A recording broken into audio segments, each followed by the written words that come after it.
Hello there. Welcome into a Tuesday edition of the show. So glad to have you, whether listening on your radio, streaming the show online, or listening through the app, whichever app you choose to use, as this is day 2 of this show, also being on 740 KVOR. So welcome. Those of you who are just discovering the program for the first time, hope you like it. Overall, pretty positive early returns. I at least had fun yesterday with the first show being on both Extra Sports 1300 and KVOR, and looking to continue to grow and interact with you. That is a big part of this program, and you can do it by texting or calling into the show at 719-247-1313. A veritable cornucopia of sports topics await you on the show. That's what I always say. And let us start with, I think, comparisons are hard. And to compare anything to winning a championship, I think it's not even worth the time. So let's put it this way. Last night was the most enjoyable Nuggets basketball game that I have seen in the regular season in years. Can't compare it to the Nuggets closing out the Miami Heat to win a title, or any of these big playoff performances by Jamal Murray or Nikola Jokic. But for a regular season game, I don't know that it's been a more enjoyable experience than last night. Because what you had was the Denver Nuggets without essentially their best 7 players. I know best is a subjective term, but let's look at it. Jokic was hurt.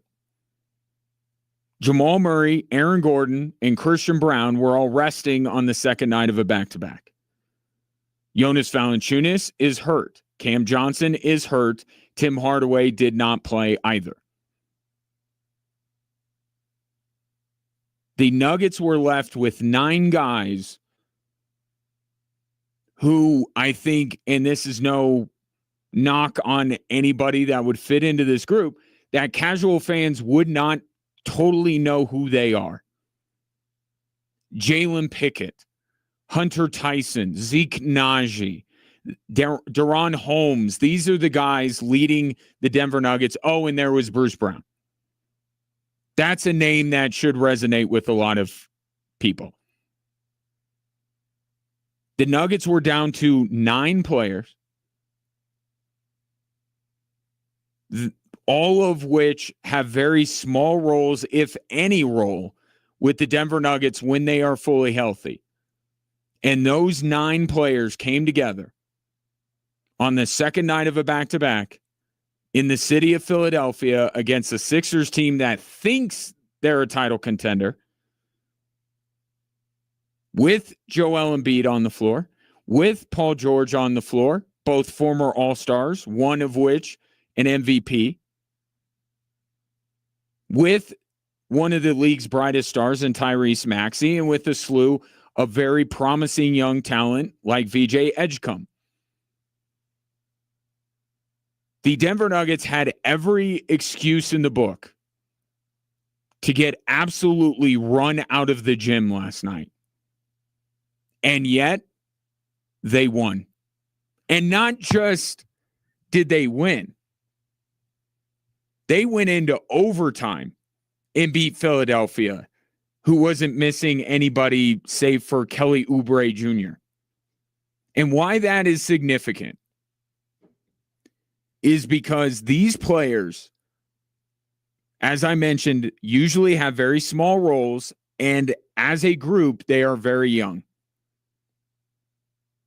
And as that game goes on, there's this feeling of house money right? They're just playing free and loose and having fun and taking advantage of an opportunity that they will not have again, maybe ever in their NBA careers. And then the pressure kind of swings to Philadelphia, right? The longer you let a team like that hang around, the more confidence they're going to have. But once that team, Philadelphia in this case, punches back, right? They settle themselves and they come back at the Denver Nuggets and take the lead. And eventually the game goes to overtime. That's when the pressure should actually shift back over to the Denver Nuggets. In the last few minutes of regulation, and especially the 5 minutes of overtime, that's when the clock was supposed to strike midnight. And the carriage was supposed to turn back into a pumpkin. Yeah, they had their fun. It was enjoyable. But now the Sixers have taken this game over. They have the lead, or they forced overtime. Now this is where they go away. And the Sixers end up winning. That did not happen. Clutch plays after clutch play down the stretch for this severely undermanned Denver Nuggets team, and they end up beating the Philadelphia 76ers, and now they need a nickname. Now they need a nickname because back in 2020, we had the Magnificent Seven. You remember 2020, what was going on at that time? Nuggets were severely undermanned. They went into Utah with only 7 players, pulled out a win. They posed for a photo on the team plane. It was one of the most enjoyable, to use the word I used earlier, Nuggets experiences in a very long time. It was just fun. But this needs a nickname, and it needs a good nickname. You know why? Because that win last night is better than the Magnificent Seven back in 2020. 2 of the 7 players that played in Utah in that game were Jamal Murray and Nikola Jokic. Give me Nikola Jokic and 4 players, and I would take the Denver Nuggets most nights. They didn't have Jokic. They didn't have Murray. They didn't have Aaron Gordon, Christian Brown, et cetera, et cetera. And these were a group of players, most of them, Jalen Pickett, Zeke Naji especially, those 2, that have been much maligned among the Nuggets fan base. And were a couple of points of contention between Calvin Booth, the former general manager, and Michael Malone, the former head coach, who butted heads constantly about the direction of the organization. And Josh Kroenke, the owner of the team, ended up having to fire them both because they were bickering too much. 2 of the players they were bickering over were Zeke Naji and Jalen Pickett. And those are the guys leading the way for the Denver Nuggets to win a game against a pretty good Philadelphia 76ers team. And not only did Jalen Pickett help lead the Denver Nuggets, the guy scored 29 points. He nearly dropped a 30-burger on the Philly 76ers. Zeke Naji had 21 off the bench. Zeke Naji has been an albatross around the neck of the Nuggets organization ever since Calvin Booth gave him a lucrative extension with no past history of production to warrant such a contract. So when you go through all the layers here, all the nuance, last night way better than back in 2020. So we need to come up with a nickname, and I'm not very good at this. I went, and maybe it's because I'm very excited for the new Christopher Nolan movie to come out, but I went like Greek mythology. The Ennead, that's Greek. It means group of 9. It sounds cool. That's what I went with. Got no traction on social media. But then again, nothing I say on social media gains any traction. Notorious 9 seems like an obvious choice. Cloud 9's more of a headline in a newspaper than it is the name. I think Katie Wingy of Altitude called them the Sublime Nine, which pretty good, but like lime and nine are not the same, right? So it's probably better than any of the ones I threw out there, but it doesn't fit as well. And the problem is movies, literature, they don't give us anything. Go ahead and look. There's just not a lot, but we got to figure out what that is and call them something. But for now, I'll just say that that's one of the most fun Nuggets wins in years. And with all of those players not a part of the game, the biggest reason why last night was so fun, if you're a Nuggets fan, expectation gone, pressure off. There's a little bit of a downside here. And if you're not really a Nuggets fan, but you're definitely a Broncos fan, you've started to experience this. As fun as it is when your team is winning, and that certainly trumps any potential negative that could come into play here. But when your team starts winning, the bar is raised. You deal with expectation. And the way that we talk about with the Denver Broncos is, they didn't win pretty enough. Right? They weren't as dominant as they should have been. There's a threshold that we cross as sports fans when our team hits a certain level of good that I don't want to say watching them is laborious, but there's much more opportunity to be disappointed in what you see than be excited or be heartened by what you see. But with all of those players out, that's gone. This is not, the team that took the floor last night in Philadelphia is not the Nuggets title contenders. They're not the Denver Nuggets 2023 NBA champions. They aren't the Denver Nuggets led by the best player in the world.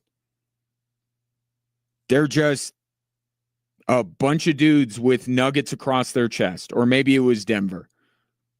Home road. I think it's the city that's on the front. I should know this. But it's just a bunch of guys who you have no expectation for that have not, to be fair, other than Bruce Brown and Peyton Watson, haven't done a whole heck of a lot in the Nuggets, in a Nuggets uniform. All of a sudden having almost an out-of-body experience, which causes you as a fan to have the fan version of an out-of-body experience. I was sitting next to my son last night watching that game, and we were laughing. We were laughing at the mere fact, like we were laughing since midway through the third quarter. That Nuggets team was hanging around that long. And all of a sudden, there were all these points where you go, okay, now here's where Philly takes over. All right, it was fun while it lasted, and they just never did. Joel Embiid, what did he score last night? 32 points? It didn't matter. It wasn't enough. A guy, and make no mistake about it, the team that they beat makes this all the better if you're a Nuggets fan, right?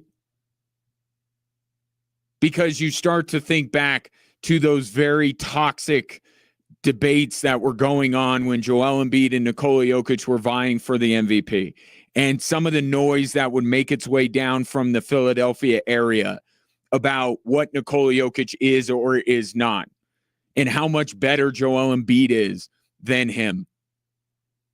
And to see a night where Joel Embiid is playing 40 minutes and the Nuggets don't even have Jokic, and Joel Embiid can't even lift the Philadelphia 76ers off of the Nuggets over the Nuggets G League squad, essentially. that just adds to it. So, like I said, peel back every layer you want to. It almost gets better and better as you go along. And it's one of those nights, and we can get into this conversation a little bit later. But it's one of those nights that I would caution, don't make it bigger than what it is. That's the trap that you can fall into. And I've seen a lot of hot takes about what some of those players that played last night are and what they should be moving forward for the Denver Nuggets. The words more playing time have been thrown around all over Twitter in the last 24 hours. I would say that it could affect your enjoyment of what you saw last night if now you start to say, well, Jalen Pickett's got to be the sixth man. Peyton Watson's got to be paid. Take it for what it is. One night only. One glorious evening of basketball on January 5th. And then go back to counting the days until the Nuggets are fully healthy and together again. 719-247-1313. Take your thoughts on the Notorious 9 beating the Philadelphia 76ers last night. And by the way, the consequence of it, the Nuggets stave off their, what I feel like might be an inevitable drop in the Western Conference for at least one more night. 719-247-1313. Coming up next, if you're the Denver Broncos, who do you hope comes out of Wild Card Weekend to be your opponent in round 2?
All right, I like this. So what are we calling these guys? These 9 players that took down the Philadelphia 76ers last night in overtime.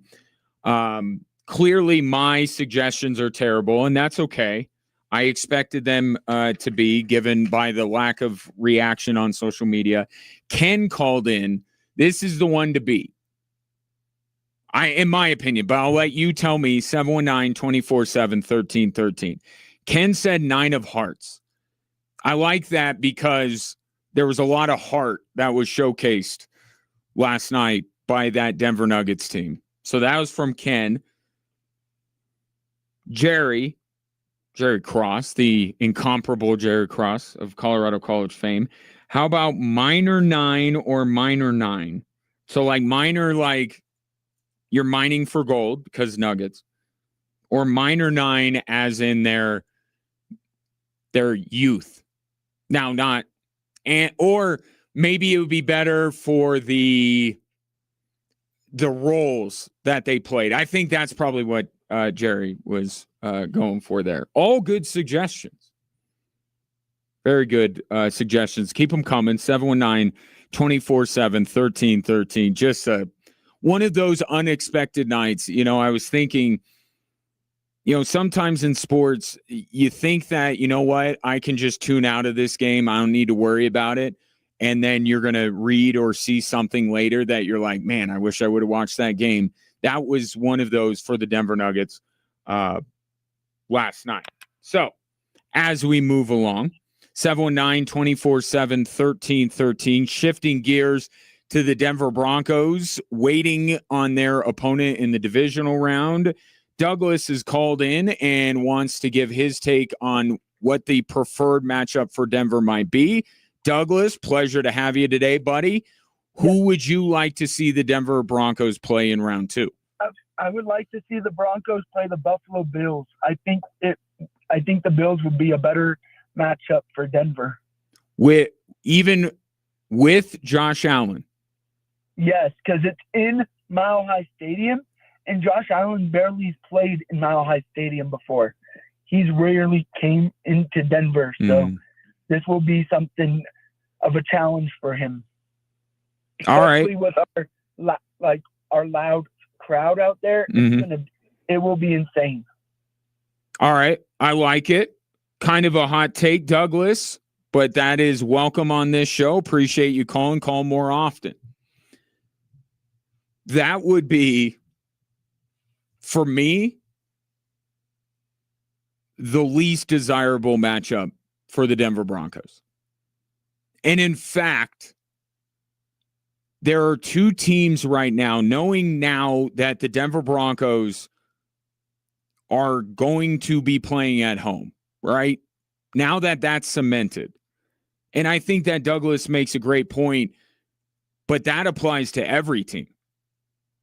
I mean, think about in a couple weeks if Drake May's coming in, what he's going to be walking into. He really has never experienced it.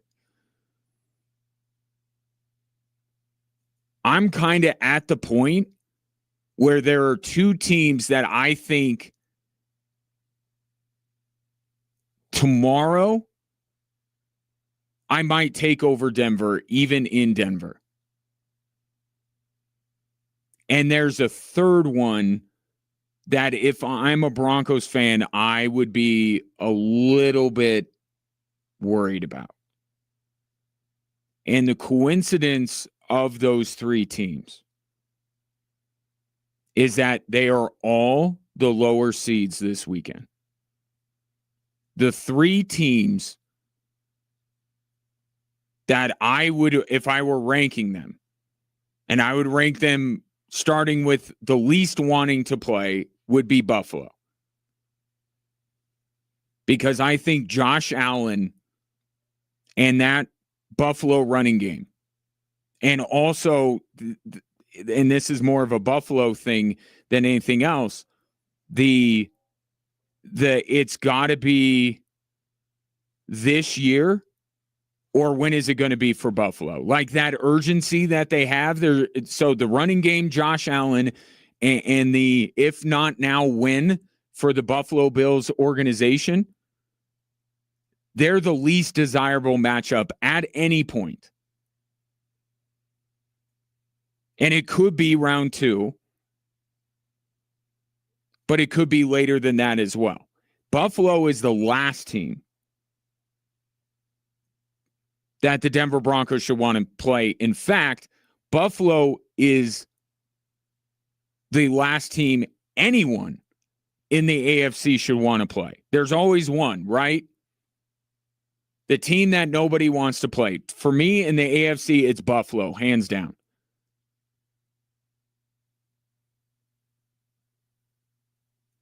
Then it would be Houston.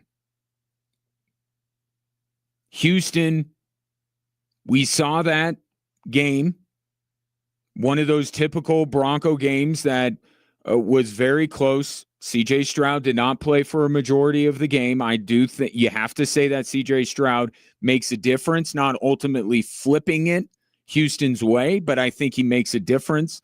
Certainly makes the Broncos' job tougher. The pass rush and the ability to get after Bo Nix without sending extra pressure allows Houston to sit back defensively and just watch Bo Nix's eyes and decide where he's going to go for the ball. Their ability to create pressure without committing extra numbers would be troublesome. And how good the Texans' offensive line is now, as opposed to what they were early on in the season. The sack numbers for CJ Stroud compared to last year and even compared to the beginning of this year till now have gone down a lot. And what's one of the big advantages Denver should have in any matchup? Their ability to get to the quarterback. So those are the ingredients that make Houston not the ideal candidate. And then I don't think that the Chargers would be an ideal candidate.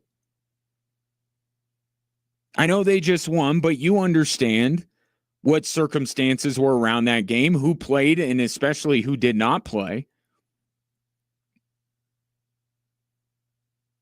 You get as close to equal footing with Sean Payton as far as coach versus coach with Harbaugh. To me, Justin Herbert has ultimately made the difference in these recent matchups between these two teams.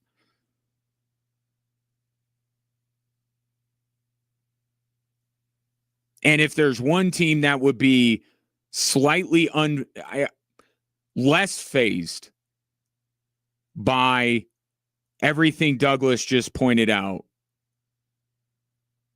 and how loud Mile High will be, it's a divisional opponent.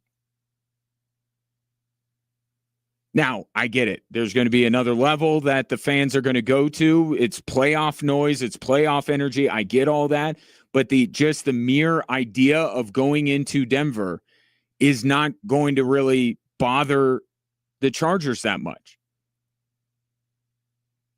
So I think if by process of elimination, if nothing else, and this might end up being an obvious answer, I think the best case scenario for the Denver Broncos this weekend in the wild card round is that it's chalk. Is that all the home teams win? Because in the short term, you get Pittsburgh. And in the long term, even though the seedings are what they are, I feel strongly that the teams at 5, 6, 7 could be a little bit more problematic for Denver than the teams at 2, 3, 4. Kind of weird to say that, given that the seedings are the seedings, and Patriots are supposed to be the second best team, and the Jaguars, and so on and so forth. But it's about matchups, especially in the AFC, where there's no dominant team. There's no, of course, it's this one. Then it just becomes, when it's the playing field is so evened out like it is, who you play matters. How you match up against these teams matter. Yeah, maybe the Chargers aren't better than the Patriots. But I think the Chargers could be a more problematic matchup for the Denver Broncos than New England would be. So best case scenario for this weekend is that it goes chalk. And the Denver Broncos draw the Pittsburgh Steelers. And if you're into more cosmic things, think about this. A Denver Broncos team that is led by a dominant defense, that there are, let's say, questions about the quarterback position, goes into a postseason with home field. And in their first game, they play the Pittsburgh Steelers. And then in the AFC Championship, they happen to draw the New England Patriots. And the winner of that game would then go on to play a Super Bowl that ends in a 0, by the way, in Santa Clara. If you're into that kind of stuff, it being chalk this weekend, wild card round, might be the best thing as well. I think that the Steelers are quite obviously the preferred matchup. Not to say that the Broncos can't get by any other opponent, but if there's a rooting interest, if there's a let's ease into these playoffs, and I think it's got to be Pittsburgh. And all the top seeds this weekend win. I'll take your thoughts at 719-247-1313. Coming up next, breaking news out of the National Football League. Speaking of the Steelers, or more accurately, the team they just ended their season, there's some news. Get to that next.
Workshopping names for Peyton Watson and the rest of the Denver Nuggets, all 9 of them in total, that somehow, some way took down the Philadelphia 76ers last night in overtime. Entries into the running here. The minor 9 could make it a pun on gold mining or the roles that these guys normally play. 9 of hearts. Some that have come in here. This from the 719. Undeniable. That to me is kind of like Cloud9, though, isn't it?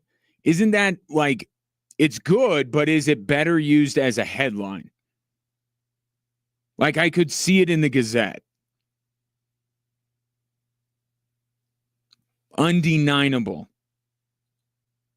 And Brett says the 9 lives.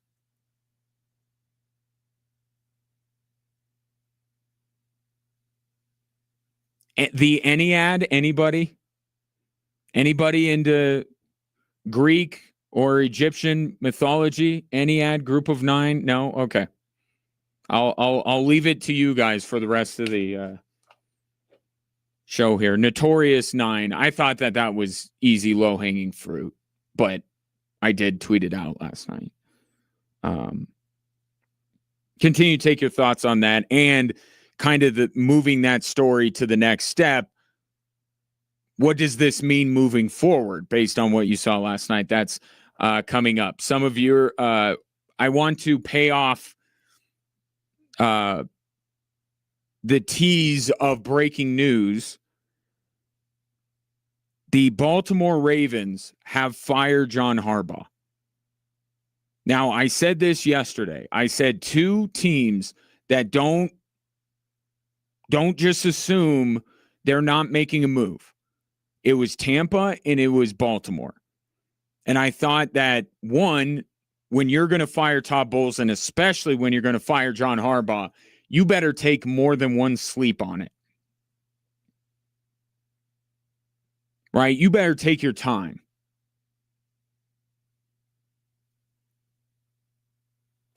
But also perhaps a level of respect to not throw in those 2 very well-respected head coach into, with all due respect to the rest of the guys fired, into that mess.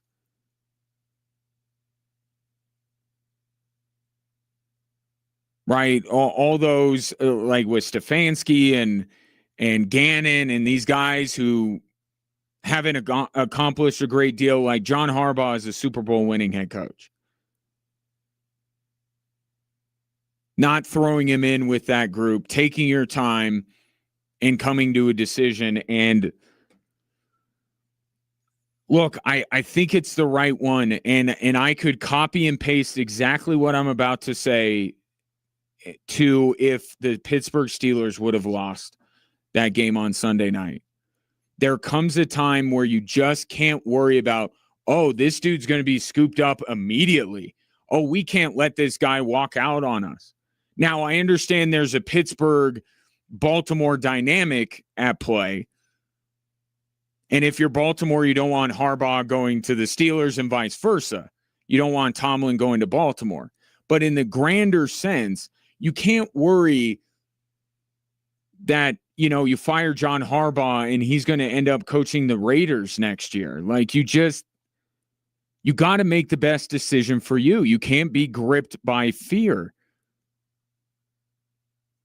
Clearly, the Baltimore Ravens, as we have known them, have run their course. We are done here. The Baltimore Ravens, led by the partnership between John Harbaugh and Lamar Jackson, has gone as far as they are possibly going to go.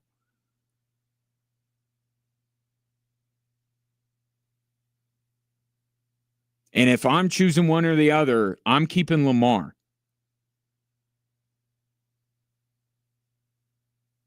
This is the right call from the Ravens. But The pressure that they now put on themselves, they better get this right. And I'm sure that was a part of their decision making. Right? Who can we get that is better? Because that's the question that is going to be asked in Baltimore and in NFL circles for the next few weeks, while we're filling time between reacting to playoff games and previewing playoff games. That question is going to be asked. Who do you get that's better? I don't know if there's somebody that's better.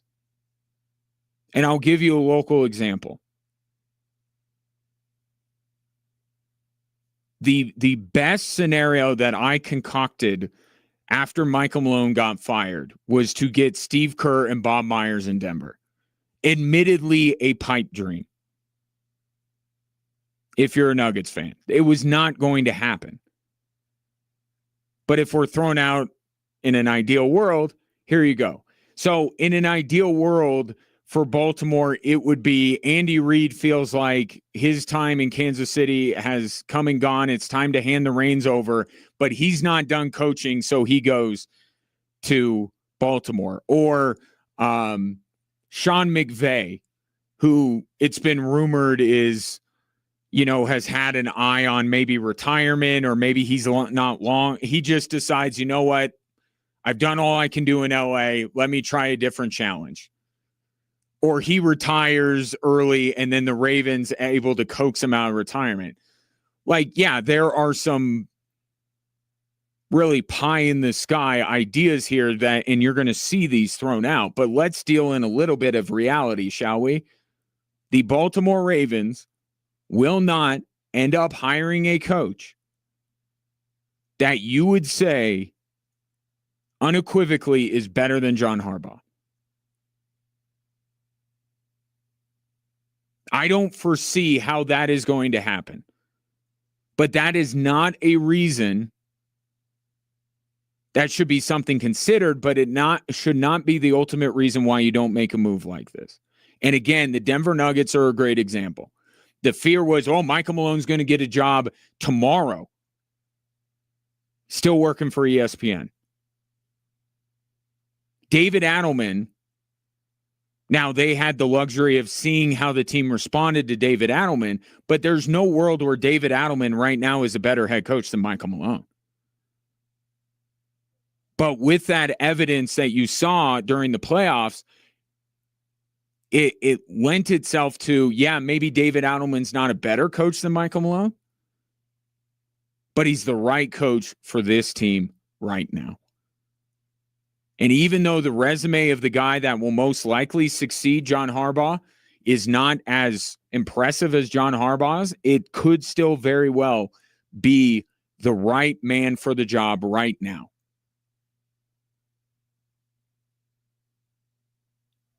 So I think that the Baltimore Ravens made the right decision here. This has run its course. You got to change up something. Now the question becomes, and this is the more interesting question to me, what kind of job is the next guy coming to? What are the Ravens going to look like? Is this it? They just say, we need a different voice. That's it. That's all. And then obviously this offseason, we try to improve our team through the draft and free agency. Or is there something much bigger that's going to happen with Baltimore? Because while we were all celebrating the holidays, a little piece came out in Baltimore, in the Baltimore paper, that chronicled how many in the organization have started to sour on Lamar Jackson. And it was a lot of stuff. I mean, it was, especially if you're a Lamar Jackson fan, you could characterize it as a hit piece. It was not a lot about Lamar Jackson's playoff failures or his ability as a quarterback. It was, his demeanor, his body language, the way he shows up. Much was made about how frustrated he was about his kicker missing a kick to lose the game and eliminate them from the playoffs, a situation that I feel like many people would be quite frustrated in the moment. Of course, that wasn't in the piece, but it was, you had the piece, and then you saw how Lamar reacted after the Ravens lost that game. I have read enough of those pieces to say this is coming straight from the organization, sending up a trial balloon to see how people would react to what the inevitable conversation would be. Do the Ravens need to move on from Lamar Jackson? That's what that piece that came out a week or so ago signaled to me. Is that someone in the Ravens organization, I don't know how high up, I would say pretty high up, wants to get public comment without actually coming out and saying, hey, we're thinking about trading Lamar Jackson. What do you think, townspeople? That is going to be the question moving forward. Are they hiring Lamar Jackson's next head coach, or is this the start of the Ravens getting themselves a clean slate and starting over again? Because whatever you could get for Lamar Jackson, regardless of what that piece in the Baltimore paper said, you're going to get a king's ransom for this guy. You just are. And I can sit here and say we've evolved in our thinking when it comes to quarterbacks, and you shouldn't, especially here, Russell Wilson, that whole experiment, Deshaun Watson in Cleveland. I promise you, somebody is willing to give up everything to get Lamar Jackson. And we could debate whether that team is right or wrong in that. But there will be a team out there, and all you need is one. The Baltimore Ravens would be able to get a healthy amount of assets in return to jumpstart a rebuild. That is what needs to be monitored from today on. Is this the start, or is them saying we're going to give it one more go with Lamar and see if a different voice leading the team is what we need? I think Lamar Jackson is a Baltimore Raven next year. That's what my gut is telling me. But I don't think it's out of the realm of possibility that this is the first step to a complete teardown in Baltimore. Take your thoughts. 719-247-1313. Coming up next, talk about the Denver Broncos and why they are here as the number one seed, and something that did come up on Sunday that could be a sign of good things to come for the Broncos in the playoffs.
Welcome in hour 2 on this Tuesday. Glad to have you, whether you're listening on Extra Sports 1300 or 740 KVOR, which will be the homes of this show moving forward in the year 2026. You can also watch the show on a daily basis on social media platforms for both radio stations. So even more so, if there's any desire, any inkling you have to consume this show at any point on any day, you can find it at 740 KVOR on social media, at Extra Sports 1300. Pick your favorite platform. We're there. And while you're there, like, subscribe, and most importantly, comment, as I want this to be as interactive an experience as possible. And in fact, speaking of, some text still on the text line at 719-247-1313 that I will absolutely get to on the topic of who would you rather the Broncos played in the divisional round. I say it's got to be Pittsburgh, not just because they are perceived to be the weakest team in the AFC. I think with how even this playing field is in the AFC and how wide open it is, how you match up with the team matters even more. None of these teams are just going to overwhelm the other one with their talent. It's about how you match up, and I think given the potential teams, because they would not play Jacksonville or New England no matter what, of every other team that they could play, I think that the Pittsburgh Steelers are the best matchup. Now, I'll take your thoughts on that at 719-247-1313. Now, as we continue to assess and understand why the Denver Broncos are where they are, obviously, a big reason is the play of the defense this year. Not that different than the last time that the Denver Broncos were a high seed going into the postseason. Pat Surtain obviously being the head of that, and he had some intriguing things to say after the Broncos wrapped up home field. He was happy they won home field, but says there's a little bit more that this Broncos team can do. We're glad we got home field advantage, you know what I mean? Because you need as much of an advantage, going into the playoffs. And that's a huge part of it, securing the number 1 seed and getting home field advantage. So that's big time for us. But, I feel like we're not a finished product. We're not, where we want to be yet. But like I said before, I feel like we're very dangerous knowing that we got home field advantage right in front of us. Pat, over here. We're glad we got. The part there that I wanted to key on was the not a finished product yet.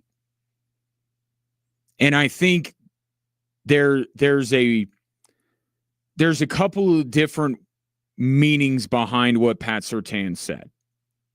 I think one is more about the mindset of this Denver Broncos team. And the most famous example of this was Sean Payton calling the division champion gear ugly.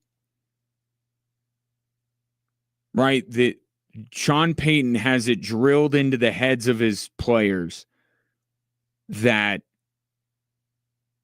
this isn't the biggest thing. Why are you stopping to celebrate? There's this other thing. Continuing to have this team looking forward. A growth mindset plays along with that.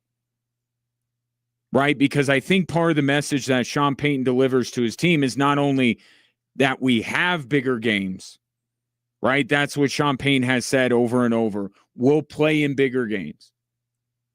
But I think the next thing that he says is in order to win those bigger games, we got to be better than we were in this game. So he constantly has these players striving to be better and never being satisfied with either their accomplishment or how good they are playing. Sean Payton has convinced this team that there is another level that they can go every single week. And I'm sure that's part of the message this week. And that's part of what Pat Surtain is referring to. The idea that is planted in the Broncos' head that they're always capable of more than they have shown. But I think from a practical standpoint, you could actually see it. It's one thing to sit here and say, well, yeah, we all in our lives want to strive to be better. Are there actually places where we can be better? There is a very clear and obvious one for this Broncos defense as well as they have played this season. It's forcing turnovers. This is not a new storyline for this team. It's been discussed for weeks, nay, months. This team, for all of what they do, for all of the games they won, for all of the sacks that they have compiled, one piece of the puzzle they have yet to fully put into place is the ability to consistently create turnovers. And maybe it doesn't have to be plural. I go back to the Green Bay game and the interception that Pat Surtain had. Yeah, more turnovers in that game would have certainly helped the Broncos cause more. But that one interception in a crucial part of the game completely flipped it the Broncos' way. Pat Surtain had another play similar to that earlier in the season last year against the Raiders. That pick six he had, I thought not only turned that game around, it may have set the Broncos on a different trajectory for that season. Because could you imagine the blow to the confidence of the Denver Broncos if they would have lost to their division rival Raiders that early in the season? So when we talk about the Denver Broncos' necessity to create turnovers, and it can be pluralized, it's more about at least getting one at a pivotal point. Not always, hey, here's this third down again. We got to stop them here and we force them to punt. That's how or in the red zone, we bend, but we don't break and they settle for a field goal. That's a win for us. They need to have more decisive wins over the offense. And I've pointed out how down the stretch of the season, some cracks have started to form. It looks like a Broncos defense that is starting to get a little bit run down. And they had this happen to them last year, and you saw what happened in the first round of the playoffs. I'm seeing some of the same signs. A Broncos defense that, as good as they are, stays on the field a lot. Allows a lot of long drives that don't, to their credit, end up in touchdowns. And one way they can help themselves, there's the other side of the football, obviously, with Bo Nix and company, that could do more to help out the defense. But what can the defense control? Turning opponents over. And it was Trey Lance, I grant you, but the Broncos forcing multiple turnovers, that hasn't happened a lot this season. And I think even with the level of competition taken into account, there's something that the Broncos can do even against better competition than Trey Lance. You know, Sean Payton mentioned something the week leading up to the Jacksonville game on why Jacksonville was so good at creating turnovers. And it has stuck with me. And it's so simplistic, but it's also at the same time kind of novel. Their defensive backs can catch the ball. I know, right? Sounds like a no-duh statement. But we don't factor that in a lot on why teams don't create turnovers. We think about it's coverage and it's pressure and it's this and it's that, and it is those things too. But sometimes it just comes down to, do you have a defensive back or a linebacker that can actually catch the ball? Because it's not like the Broncos haven't deflected passes. It's not like opposing quarterbacks haven't thrown the ball in a terrible spot where the Broncos can go get it. But how many times this season has the ball just gone through the hands of a Broncos defender? There was one, they should have had really 3 turnovers against the Chargers. What about Riley Moss? Riley Moss had a easy interception that he couldn't get. So I don't know how much you can improve your hands in a short amount of time. But practicing would help. And having a week off where you're not preparing for a game might be a good time for the Broncos linebackers and DBs to be standing in front of a jugs machine and trying to catch footballs. But also, too, there's a way, and I saw this with Riley Moss. Didn't look like to you that Riley Moss was trying to take that interception to the house before he actually caught it? And Pat Surtain mentioned when he was asked about Jaquan McMillan's pick 6, the idea that they've talked amongst themselves that they should all do that, right? We should intercept it and take it to the house. Why not? And that's great. Like, believe in yourself.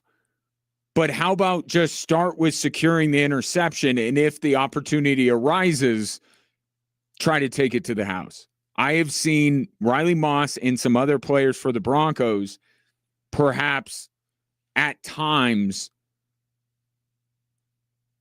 looking to see where the seam they could run through is before they actually have the football. And then for, fumbles, you saw it with Nick Bonito. Just take that club of a fist and punch. Right? That's also something that Sean Payne talked about that Jacksonville does. They're taught to punch the ball out. They work on it. They're skilled at it. You can't tell me that the collection of talent that the Broncos have defensively, that none of these guys are capable of punching the ball out or catching a pass from an opposing quarterback. I don't believe that. Maybe they're not prolific. Maybe they're all not Pat Surtain. So there are little things that they can do, and I think Sean Payton and Vance Joseph are preaching it. They're working on it. But it takes time. And maybe it's something that emerges a little bit late, because there will come a time in these playoffs where the Denver Broncos don't just need to stop on third down to force a punt. They need to turn the other team over. And there will be multiple opportunities throughout this postseason for them to take it away. They're not going to go up against a bunch of quarterbacks who are going to place every ball only where their receiver can get it. There will be opportunities for turnovers in these playoffs, and there will be moments where the Broncos defense can't just be okay with batting a pass down or the pass being incomplete. And I look at the Green Bay game as a perfect example, and I even look at Sunday. I mean, what would that game have looked like if not for Jaquan McMillan's pick 6? I mean, do the Broncos lose that game without? But is it 19-3? No, it might be 10-3. If you factor in, too, Nick Bonito's punch out that led to a field goal. This Broncos team will need those if they're going to get to where they want to go. And it's something that Sean Payton has talked about, and it goes to what Pat Surtain's referring to in terms of them not being a finished product. This defense, it's really nitpicky. I mean, we got to be honest. We really nitpick the heck out of this Broncos defense, but that comes along with being great, right? This has been one of the best units in the National Football League. So now just doing the normal stuff isn't that impressive. Oh, the Broncos got more sacks. Yeah, it's a little old hat when you have 75 or whatever they ended up with this year. What's the next thing? What's the next level? If this Broncos team is going to have to elevate their game in order to get through the postseason, which they will,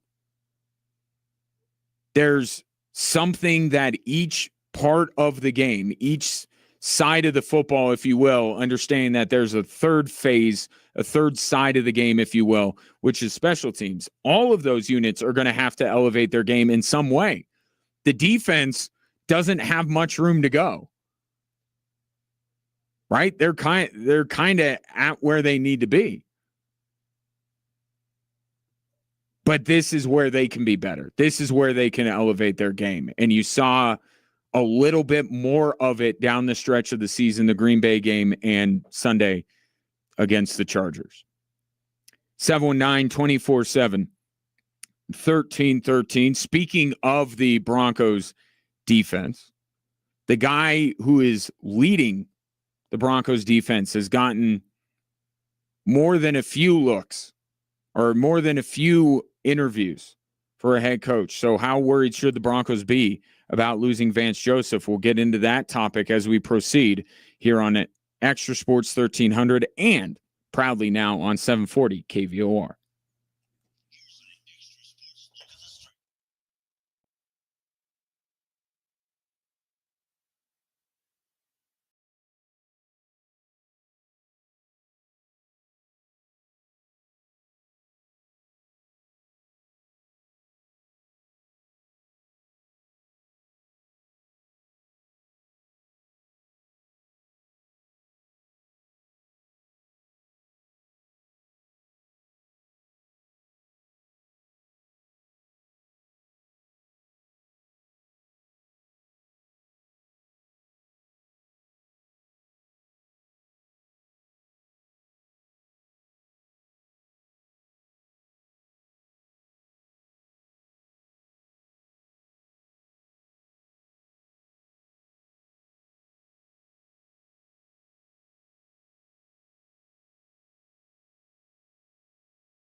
719-247-1313 is the number if you want to call or text into the show. Let me get to some texts. We've covered a lot of ground, and we'll reset things at the top of the hour with what's driving the show. But couple of the big topics that are driving the conversation right now, the Ravens firing John Harbaugh. What does this mean for Lamar Jackson? And then also, if you had your druthers, who would you have the Denver Broncos play in the divisional round now that the wild card matchups are set? New England and Jacksonville, you don't have to worry about that. Whether you're confident in them winning a matchup with those teams or not, they can't play them. Steelers, Texans, Bills, Chargers. I say Steelers would be the ideal matchup. Bills will be the least ideal matchup. And I'll hold up the Bills in perpetuity. At any point that the Bills are playing the Denver Broncos, that would be the most problematic matchup for them. In my opinion, here's what you have to say at the 719. My hope is for them to play Pittsburgh. I think that would be to our advantage, but I don't think Pittsburgh is going to get past the onslaught of Houston's defense. I think Aaron Rodgers is going to have a really long day against that defense. If he does get past that defense, then I'm a little worried. And that's an interesting thing. Would you be, we could sit here and look at all these teams, but how would the perspective about those teams change based on how they perform? To wit, what if Aaron Rodgers slings it around the yard against the Houston Texans defense? Would playoff Rodgers have reemerged? And would you suddenly say, yeah, I'd rather not? It's a great point. Right now, I think the answer is Pittsburgh. Haven't got much pushback on that. I've got more pushback on what would be the least ideal matchup. But we watch Wild Card Weekend play out, and maybe some teams, Steelers feel like, they shouldn't be here, right? Like they should have lost that game. They're only here because someone had to win the AFC North, like all that kind of stuff. Well, what if they go out and take it to the NFL's hottest team in the Houston Texans? How much would that change your perspective? But right now, I think the texter and I are in agreement that the way that the Broncos match up with these teams, Pittsburgh would be the ideal matchup. Alex says, I think the Texans are the scariest matchup for Denver. Defense wins championships, and the Texans have the best defense aside from the Broncos. The Broncos team will need to do like they did in 2015 if they will win a Super Bowl and rely on the defense. Sean Payne's offense is anemic. We did get into that topic yesterday about the offense and the way an anemic is an appropriate word to further explain what that means, what's happening right now. And I'm not explaining it to you, Alex, you see it, but just for anybody else. The way teams are playing the Denver Broncos now, they're taking away that shortcut. The Broncos offense throughout this year, I think for the most part, you would say, if you want to be hypercritical about it, you would agree with Alex and say they're anemic. Or you would say that they are, 3 yards in a cloud of dust, or very meticulous, or, that they like to run the football, easy throws for Bo Nix, short yardage, catch and run, like all that kind of stuff. Label it however you want to label it. That's what they normally do. However, Bo Nix has attempted some of the most deep passes of any quarterback in the league. That's the shortcut I'm talking about. Yeah, the Broncos want to run the ball. Yeah, the Broncos want to make it easy on Bo Nix. But every once in a while, and not even every once in a while, more regularly than that, Sean Payton will be like, all right, let's dial it up. Either because plan A isn't working or just in terms of layering play calls and the art of play calling, you lure a team in and then you hit them over the top.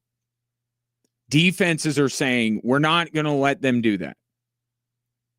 2 high safeties, zone defense, we're looking right at Bo Nix. We're not going to be caught with our back turned to him in case Sean Payton dials up the deep ball.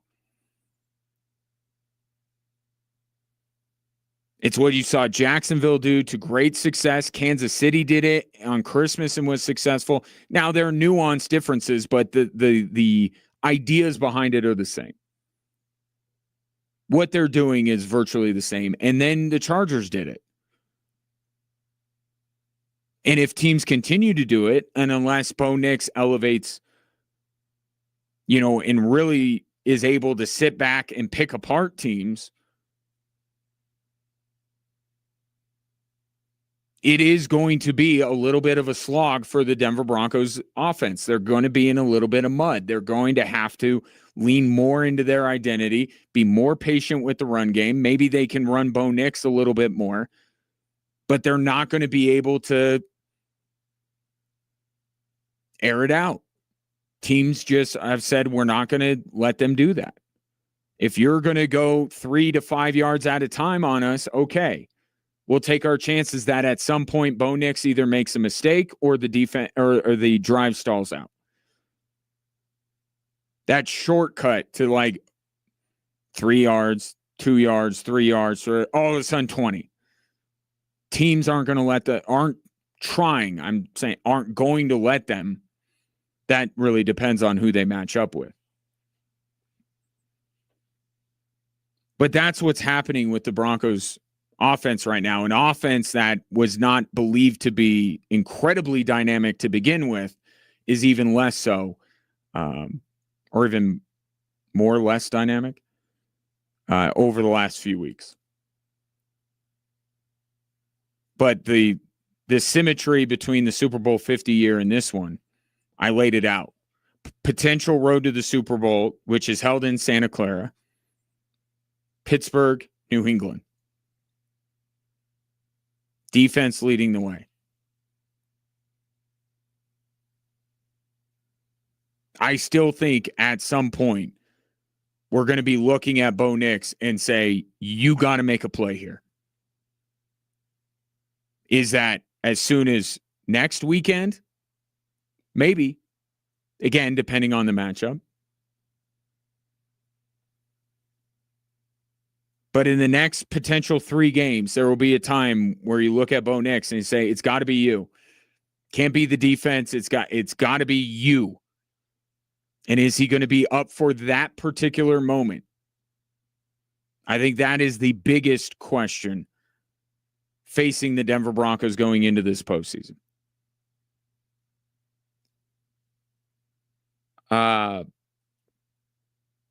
Tom, on the topic of John Harbaugh, almost called him Jim. I'm sure that happened a lot to them growing up.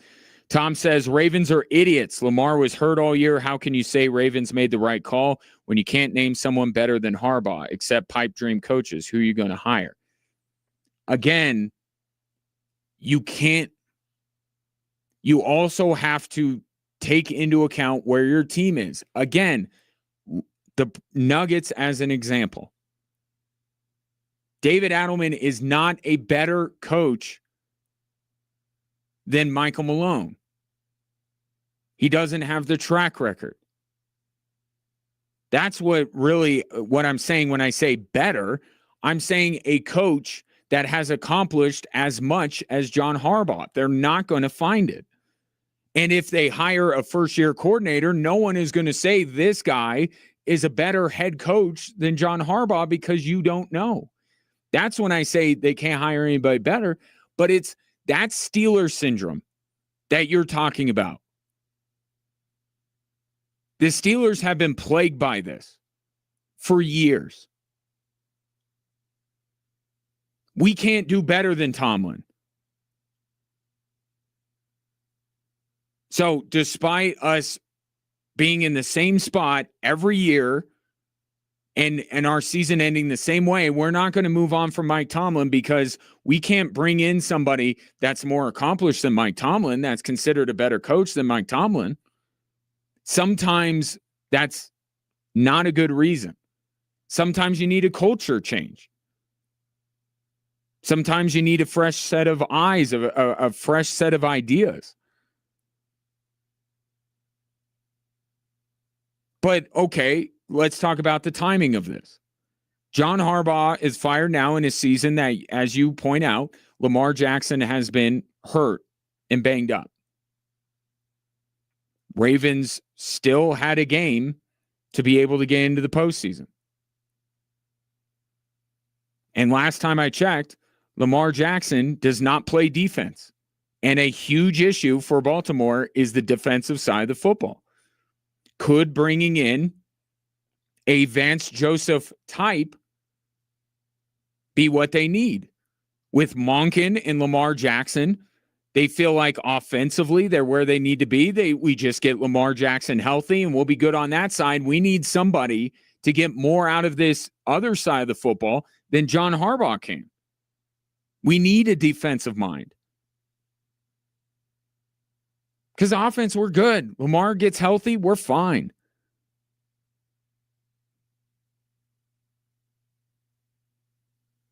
So you can't just say the person we hire win a blind resume test against the guy we have now.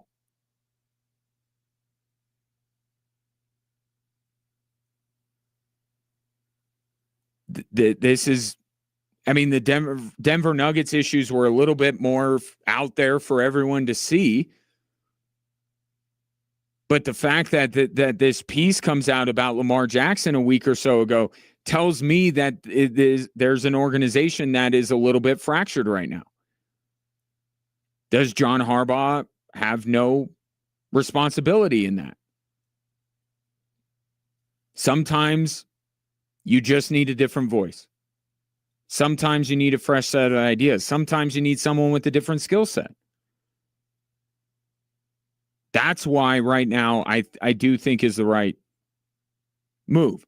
Now, what you're saying lends credence to my idea that I don't think Lamar Jackson is going to get dealt this offseason because he's been hurt.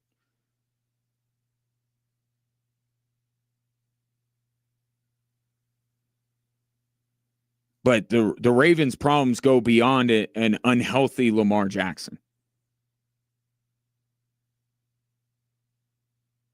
And there's no guarantees they bring in somebody and get more success. But I think that it's become abundantly clear in Baltimore that they are going to go no further.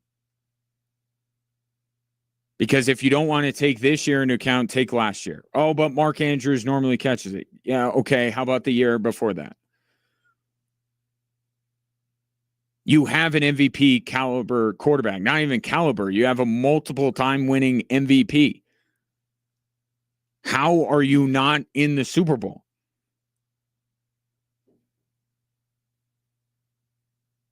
Sure. Completely overhauling the Ravens roster with better players at every position would be another way to potentially improve it, but they don't have that option, so you fire the head coach. And time will tell. I think it's the right call. The Ravens think it's the right call. Tom doesn't think it is. I'm sure a lot of people think that John Harbaugh will be hired tomorrow. And the Ravens will have made a mistake, and only time will tell who is right. 719-24-7. 1313, this coming in from the 719. Rex Ryan's updating his resume for the Baltimore job. Oh, God, he's going to be campaigning for that on TV, isn't he? Not that I watch any show that he's on. Oh, yeah, Rex. Yeah, that's a good point. Rex Ryan is going to be openly campaigning for that gig. No, That would not, if we're going to get into the business of throwing out potential suitors for the job, Rex Ryan, not one of them. Just, I want to be on the record for that. More Drive Time Sports right after this.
Great conversation going on this edition of Drive Time Sports.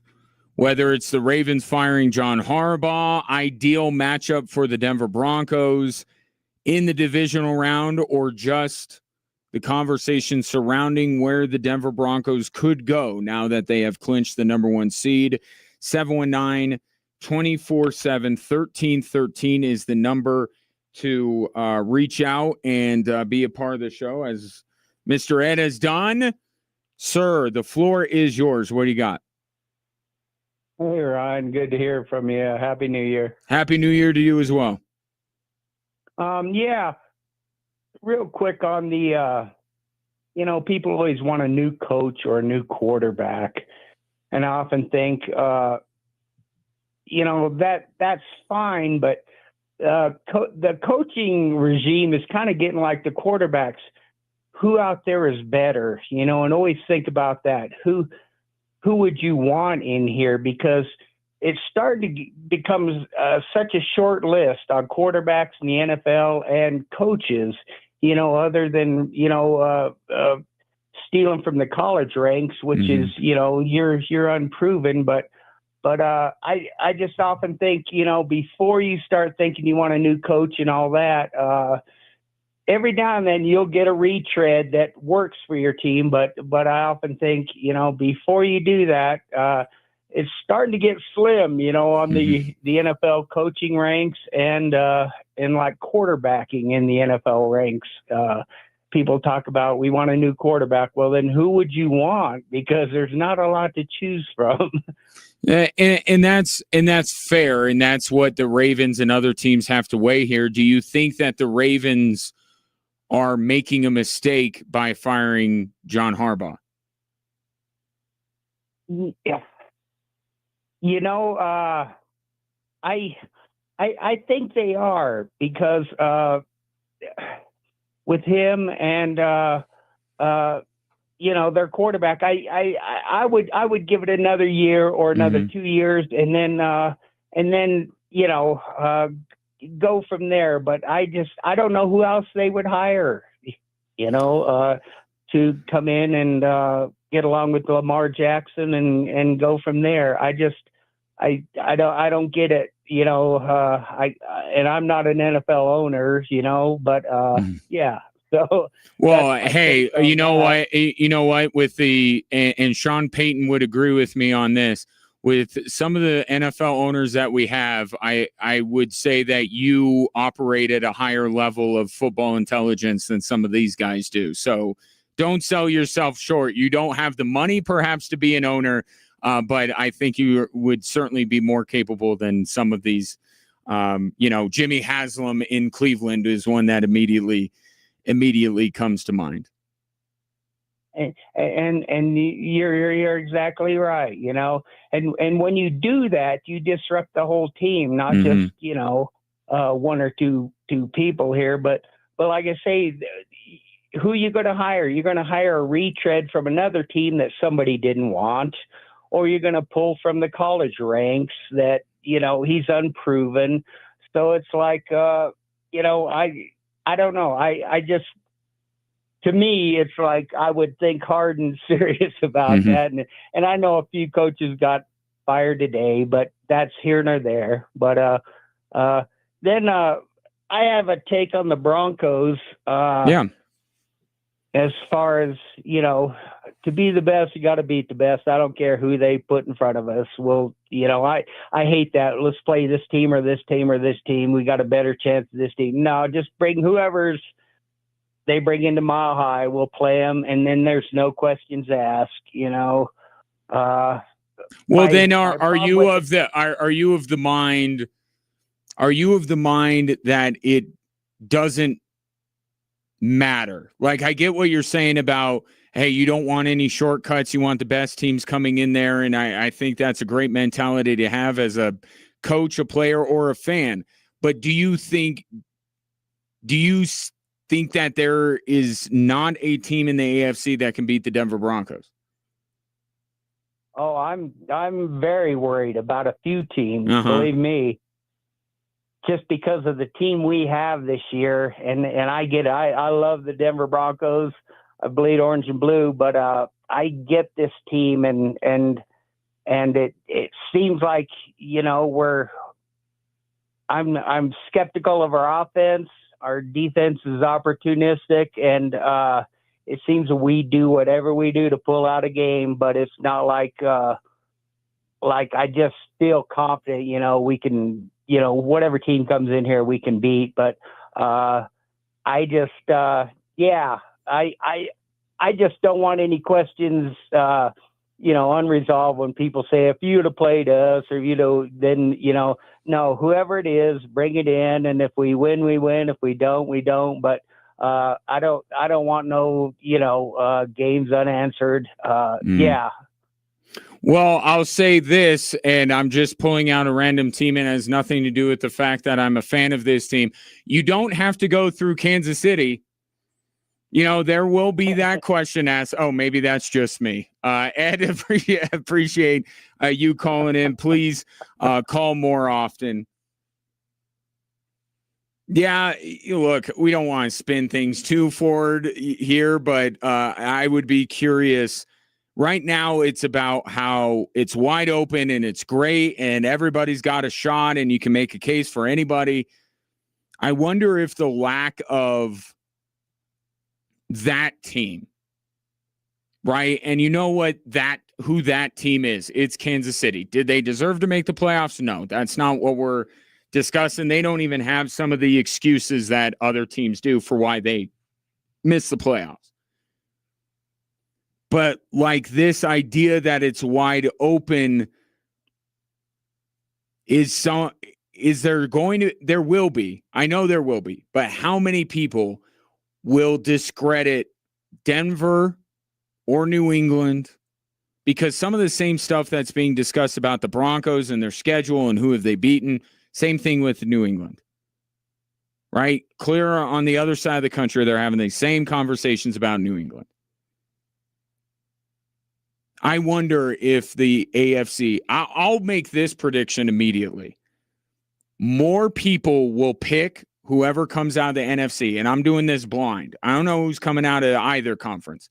More people will take the team out of the NFC because they will be perceived as more battle-tested, more well-rounded, and just a better overall football team. But there will be along the way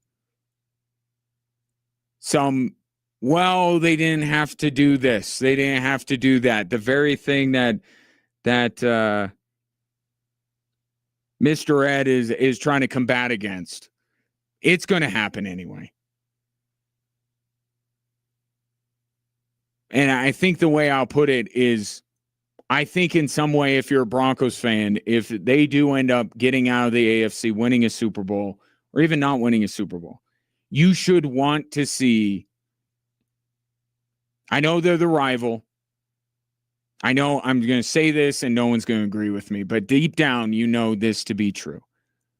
You want to see the Broncos go head-to-head on the biggest stage against Kansas City in all their resplendent glory.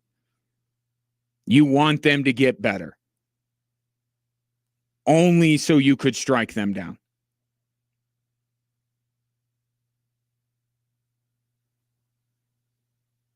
Because, you know, Joe Burrow went through Kansas City. And I'll say this for the Broncos, but New England and any of these teams, there will be a conversation of, well, Kansas City's going to bounce back. Could this team beat Kansas City? And we did the same thing with the Patriots. It's the exact same thing. This is not just because of my affinity for that organization. But I think that's healthy. Bring them on, whoever it is. But there are some teams that could beat the Denver Broncos. And as a fan, you don't want the Broncos to lose. So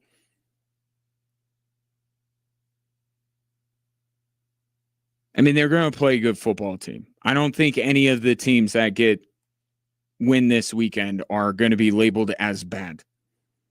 It'll be Justin Herbert, got the monkey off his back. Trevor Lawrence, he's back to being an elite quarterback. Aaron Rodgers, playoff Rodgers, is back. The Houston Texans the hottest team in the NFL. They're a runaway train right now. And then Buffalo. Oh, they figured it out. They were just messing around during the regular season. That's all it is. They were just joking around. Any team that the Broncos end up playing is going to be a good team. So that's where my assertion that matchups matter more comes into play. Because any one of these teams are going to be quality. But how they match up with Denver, I think makes a big difference. 719-247-1313. Continue to take your thoughts on that. Who would you like to see the Broncos play? Maybe it's just entertainment value. Maybe you just want to watch Josh Allen play at Mile High like Douglas called in earlier. But who would you like to see the Broncos play in the divisional round? Coming up next, we'll reset things with the three stories that are driving the show. Big news out of Baltimore. And we'll continue to try and find a name for the group of Nuggets that pulled off the improbable last night. You're listening to Drive Time Sports on Extra Sports 1300 and 740 KVOR.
Hello there. Welcome in hour 3 on this Tuesday, day 2, being simulcast on 740 KVOR. And if that's where you are listening today, whether it's on air, online at kvor.com, or through the KVOR app, sponsored by Diversus Health, mental health and well-being for all, I very much appreciate your patronage. Coming up, scheduled to be joined by Adam Carolla. Very funny human being, and he has parlayed that into a long and illustrious career in comedy. And he will just so happen to be in our backyard this weekend at Looney's here in Colorado Springs. So Adam will be my guest at 5:30 is when he is scheduled to join me.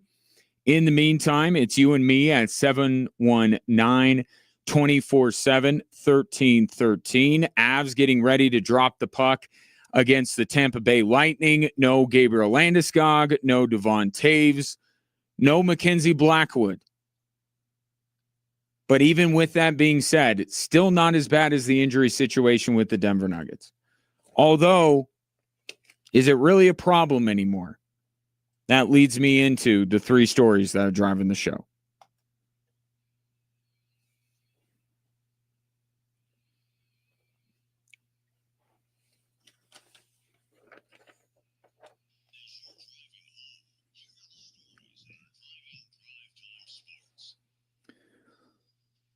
All right, story number 1, no Jokic, no Murray, no Brown, no Cam Johnson, no Jonas Valanciunas, no Tim Hardaway, no problem.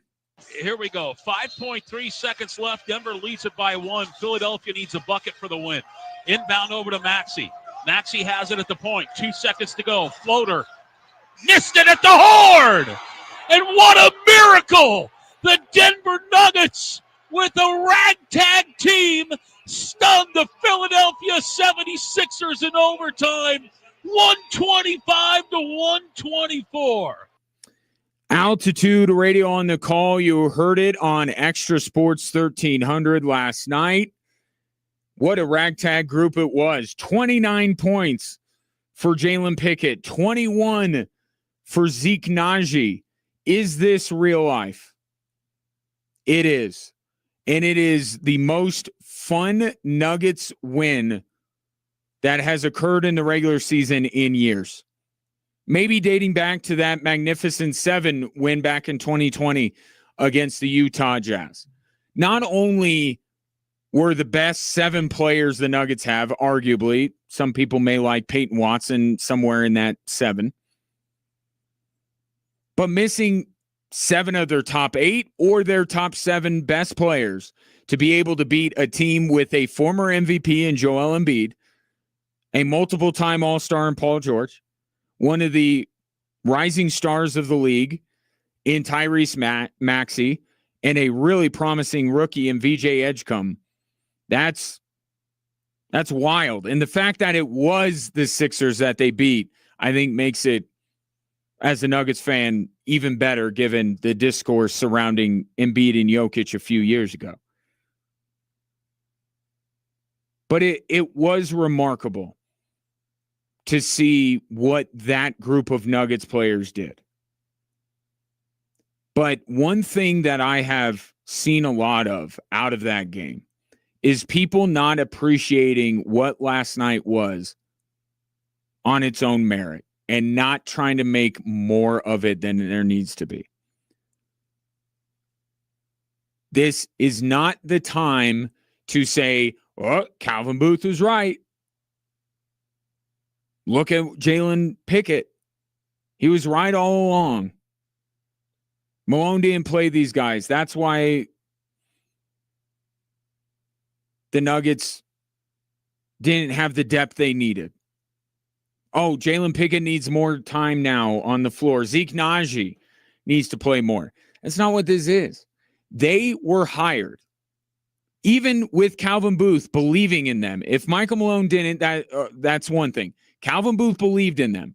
But even then, Calvin Booth drafted them to be backups, to not play 42 minutes as Jalen Pickett did, to not be arguably the best player on the floor. He hired them to be role players, to be depth players, and those are the roles that these guys have struggled to be able to fill.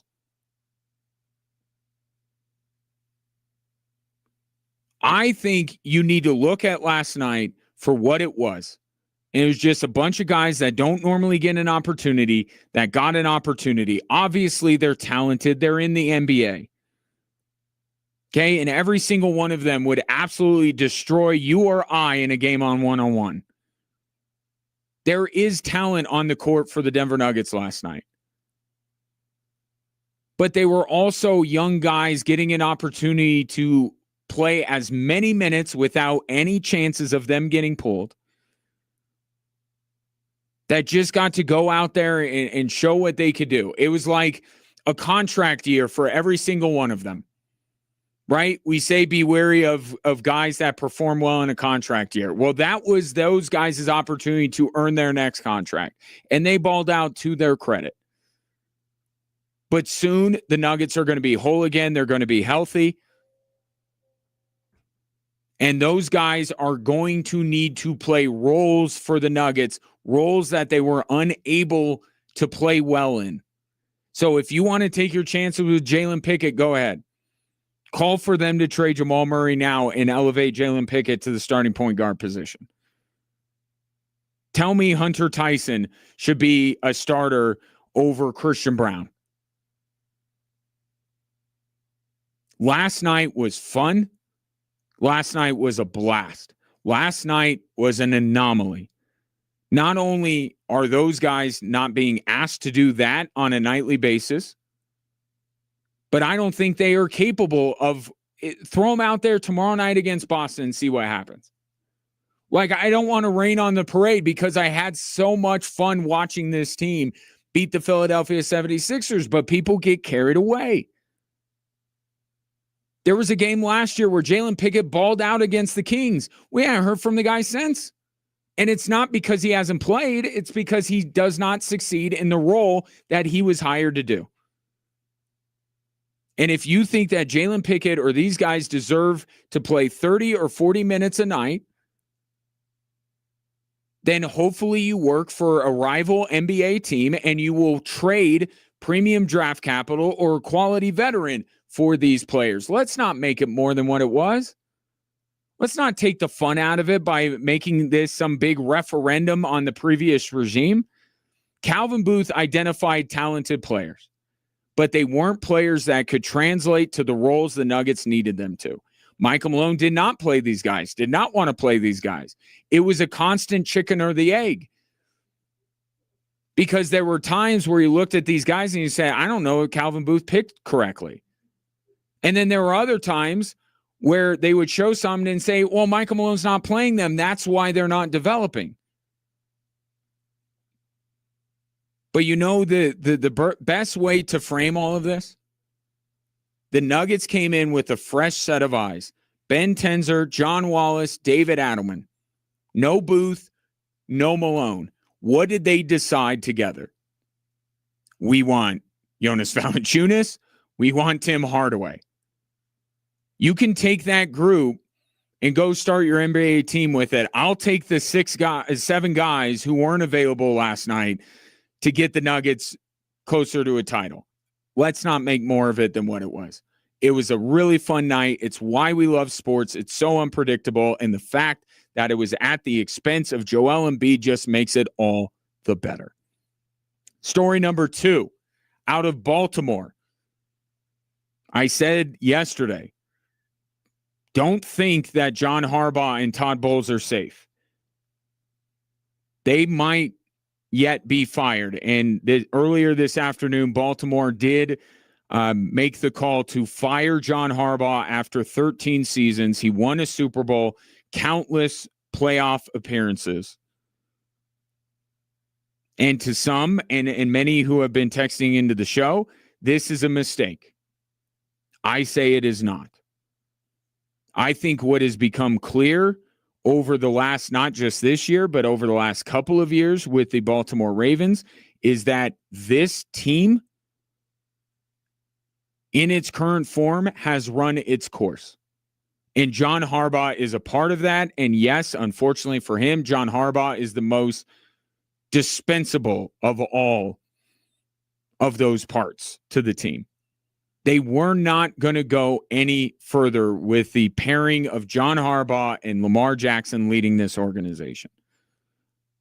I think they chose right to say, let's bring in somebody else, fresh set of ideas, maybe more with inclined to the defensive side of the football because that's where we need the most hope. Let's give it another year with Lamar Jackson, a guy that's won multiple MVPs, and let's take our chances. I think that the Ravens are doing the smart thing here.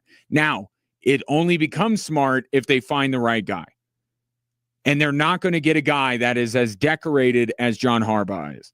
But you can't let that be the reason that you stick with something that you look at as an organization and say, this isn't good enough.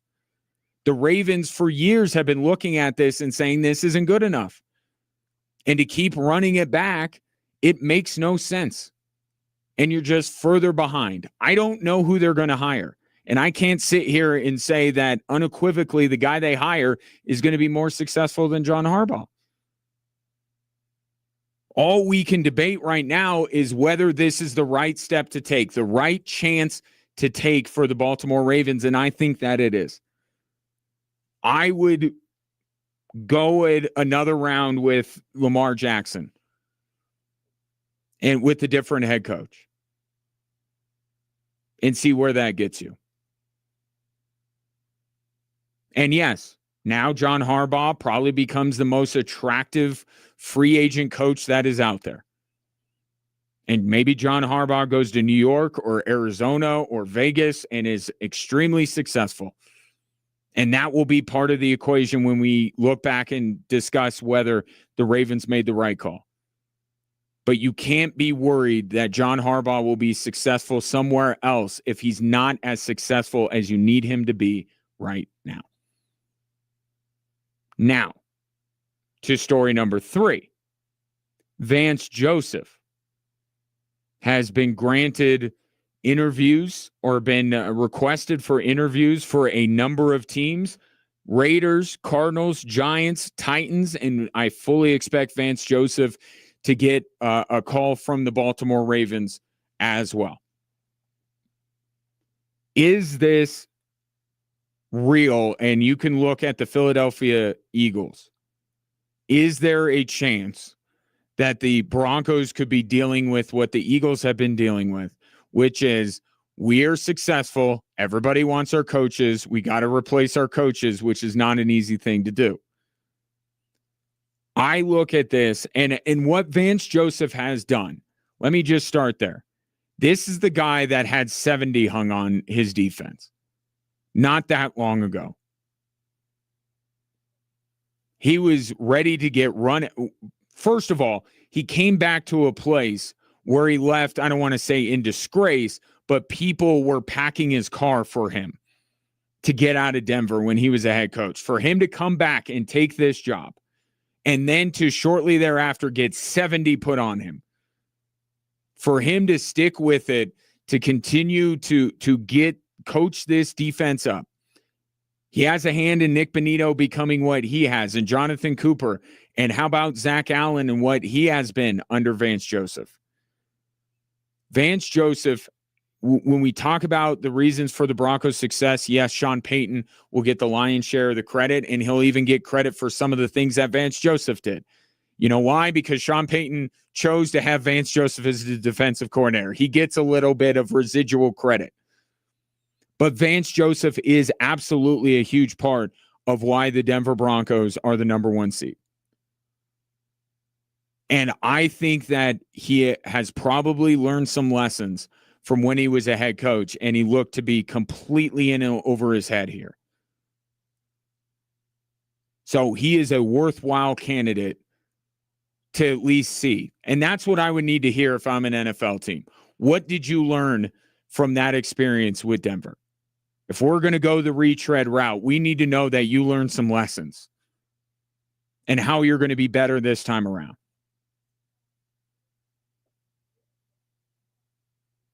But beyond that, where's the fit? I mean, here's the kind of the bottom line here. Like, I could say that Vance Joseph deserves a second coaching gig. Who's going to give it to him? Who is he a fit for?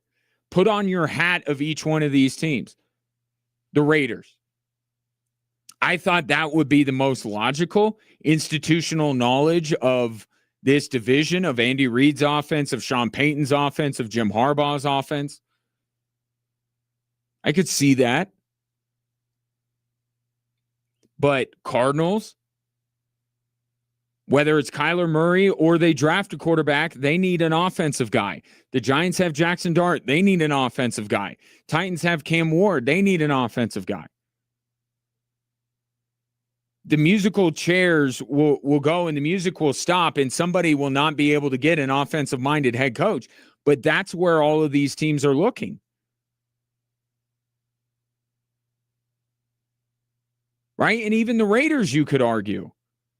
I just think that the institutional knowledge might be interesting to the Raiders to have him going up against these coaches that he's game planned against and with for a couple years now. But I think the Raiders could use an offensive-minded head coach. I don't think Vance Joseph is the best candidate out there. But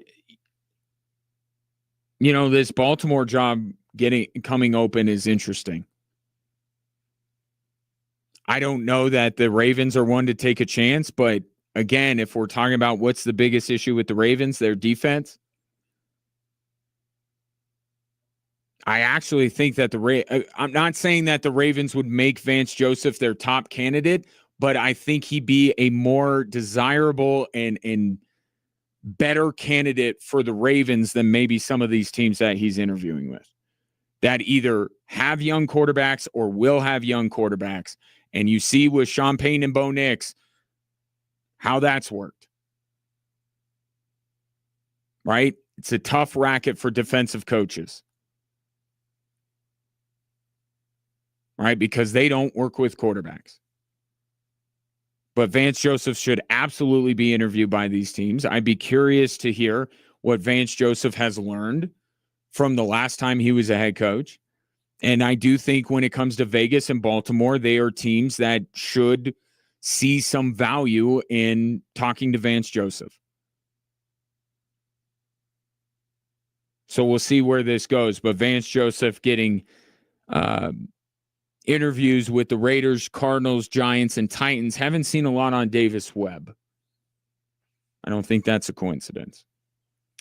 719-247-1313. Take your thoughts on the three stories that are driving the show. More Drive Time Sports coming up here on Extra Sports 1300, as well as our new radio home, while not dropping our old radio home, 740 KVOR. Really appreciate you being a part on either one of those fine radio stations.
Scheduled to be joined by Adam Carolla here in just a few minutes, so this will be a short segment. Update you on what's going on in Tampa, the Avalanche in action against the team they won a Stanley Cup against. Avs on an early power play with 15 minutes left in period number one. They're already halfway through. Guess what? They haven't scored on it yet. They do have a shot. I'm not sure if that came on the power play or not.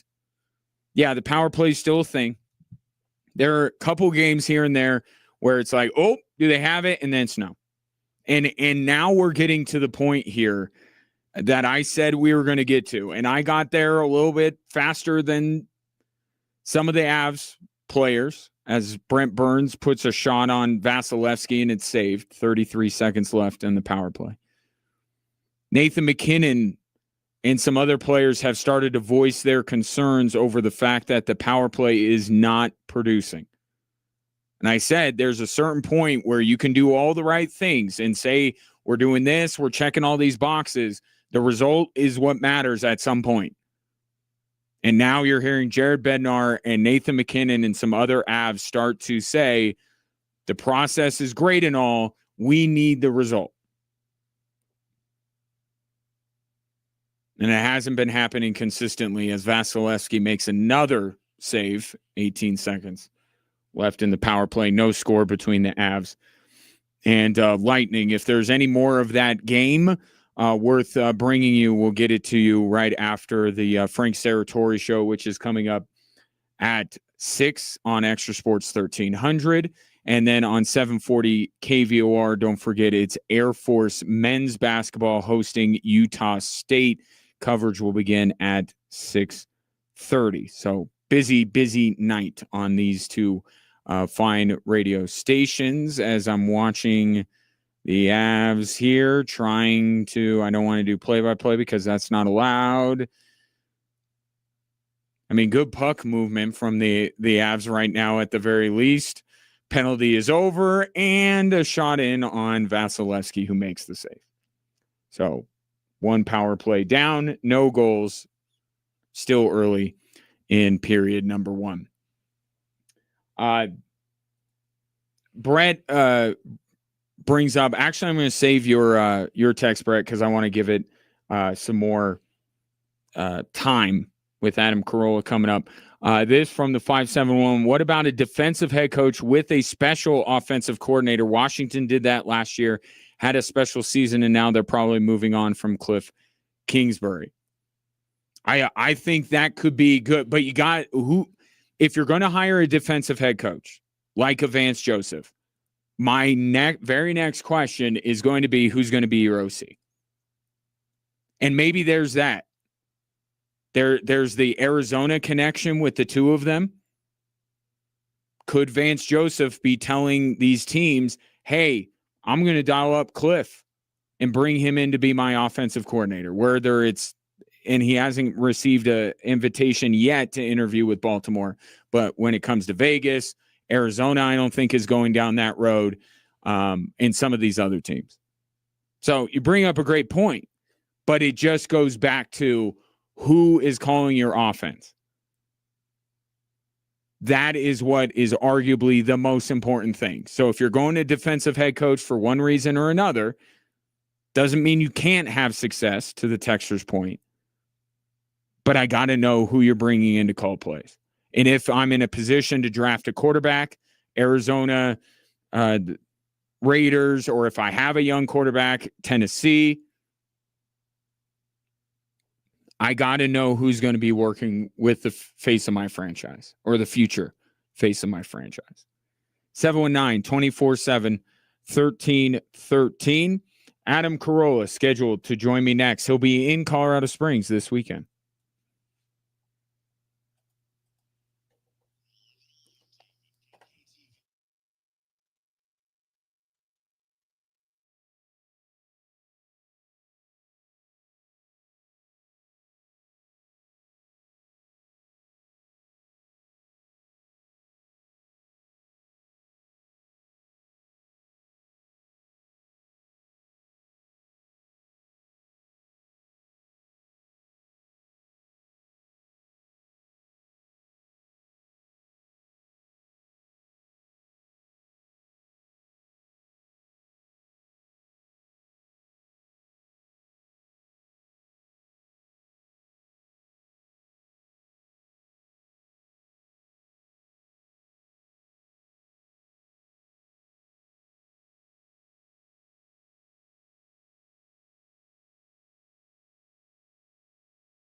Welcome back, Drive Time Sports. My guest today, you know him very well, an illustrious career in the field of TV, movies.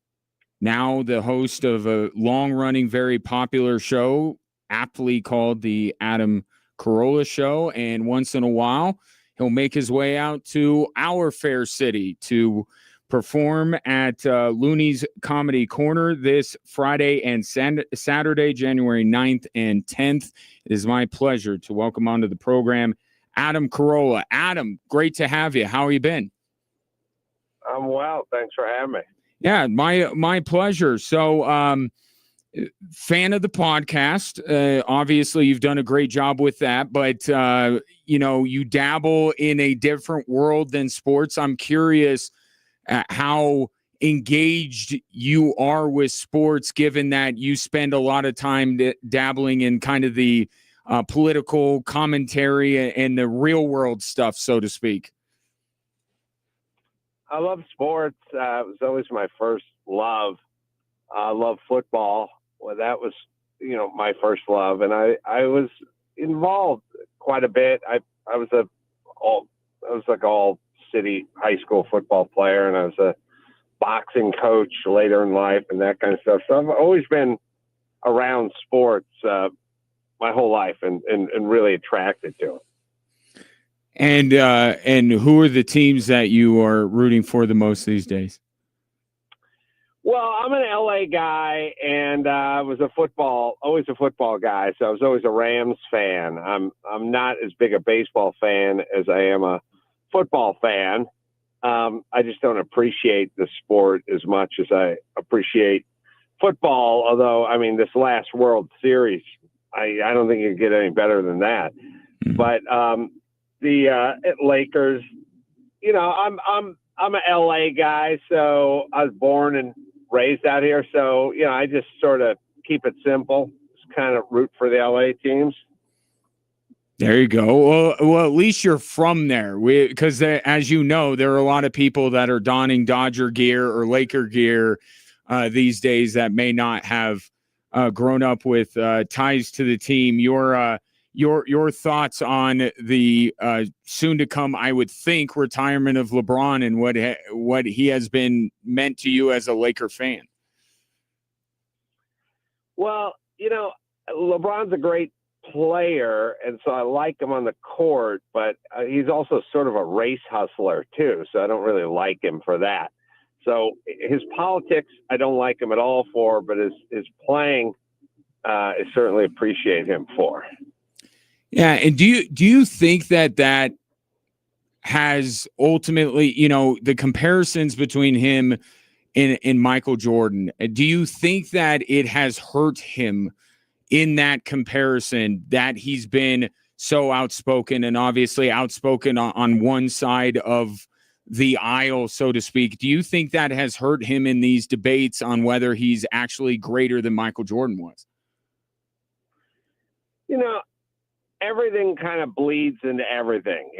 Pete Rose is not in the Hall of Fame, even though he leads MLB in hits, so why? Because of something he did not on the baseball field per se, so it's all gonna sort of, OJ got his Heisman taken back, it's things off the field or off the court are inevitably going to bleed onto the court and onto the field. And so if you're going to do that kind of stuff, by the way, it's fine. Muhammad Ali did it, and we like him even more.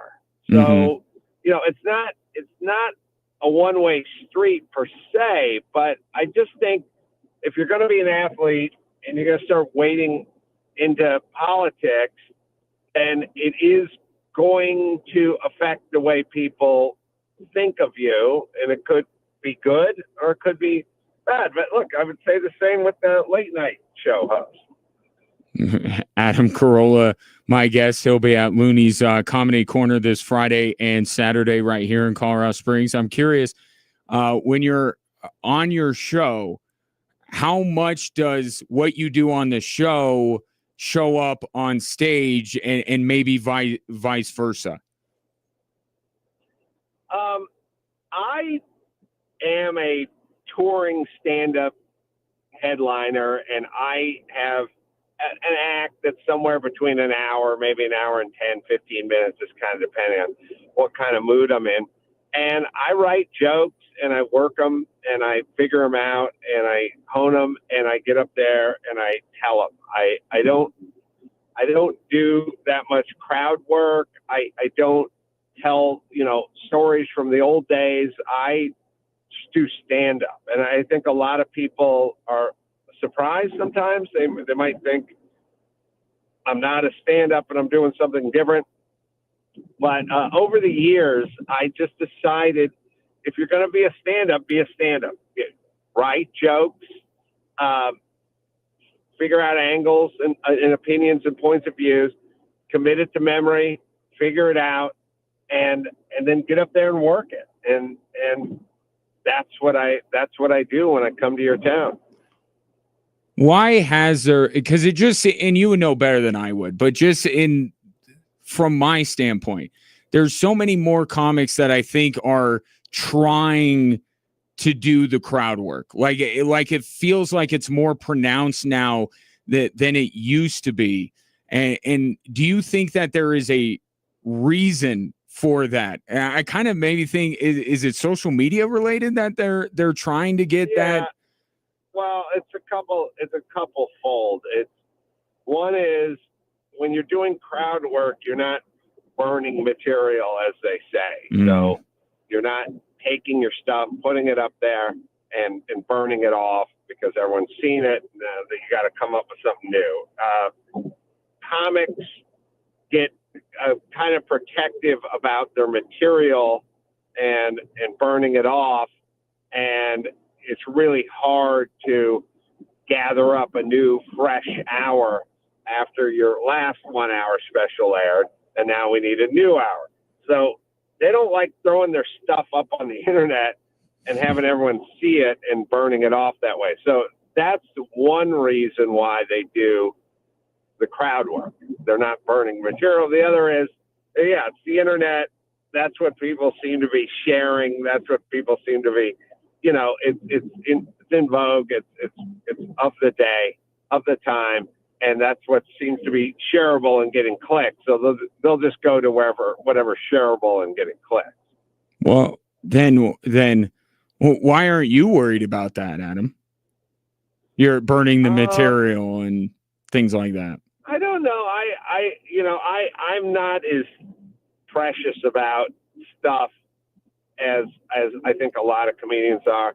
Also, I've found with audiences that they want a funny show, and sometimes you go up there and you go, "Oh, I told this one last time I was here."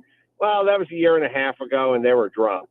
Go ahead, tell. And you can't do that with an hour. You can't do that with your whole act. But if there's a couple of greatest hits in there, stuff you've told before, stuff that's older, stuff that works, but you told it last time you were in town, no one seems to care if you tell it this time either. Mm-hmm. Adam Carolla, my guest at Looney's Comedy Corner here in Colorado Springs, Friday and Saturday night, January 9th and January 10th. So, given what we were just discussing, do you think that comedy, I'll just open it up. What place is comedy? Because we had cancel culture, obviously, that was right around the pandemic. Kind of seems like it's calmed down a little bit, but where, as a comic and a very successful one for a number of years, where do you look at comedy being in the year 2026 now? It's a good time to be funny. It's a good time to be truthful. I think we went so hard for a while in the sort of PC left direction that we've overcorrected a little bit. We're now pushing hard and raising eyebrows and all that kind of stuff. And I'm all for it. I think, if you're good, if you're talented, if you have something to say, if you're funny, you'll be fine. If you don't have any of those things, you probably shouldn't be talking into a microphone. But I don't really think there's a type of comedy right now, just like I don't really think there's a hairstyle right now. There's just whatever. There's guys with shaved heads. There's guys with man buns. There's guys with mullets. And there's guys with crew cuts. And it's like, whatever works on you, go do it. And if you're good, if it works, it's going to work, So I don't think there's a style. There's not a dress style. Not everyone has to wear the same designer jeans. There's not a hairstyle. There's not a music style. Music's just sort of all over the place.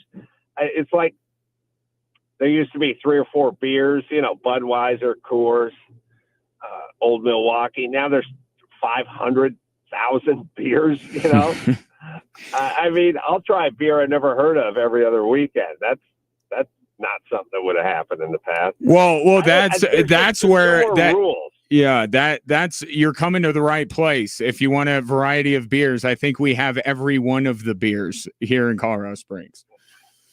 Yeah, and it's fun and it's nice. So I don't really think there are any more, here's the kind of comedian I am, or is this a good time or a bad time?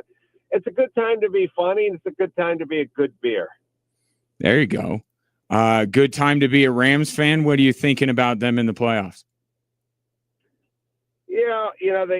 They really, well, it's funny until the Atlanta game, but they essentially lost 2 or 3 games that they shouldn't have lost this year, and then they lost to Atlanta. But they really shouldn't have lost. They lost by like blocked field goals and late game heroics and stuff. They could have got through the season with 1 loss pretty much. So I think they're good. I don't think it really matters.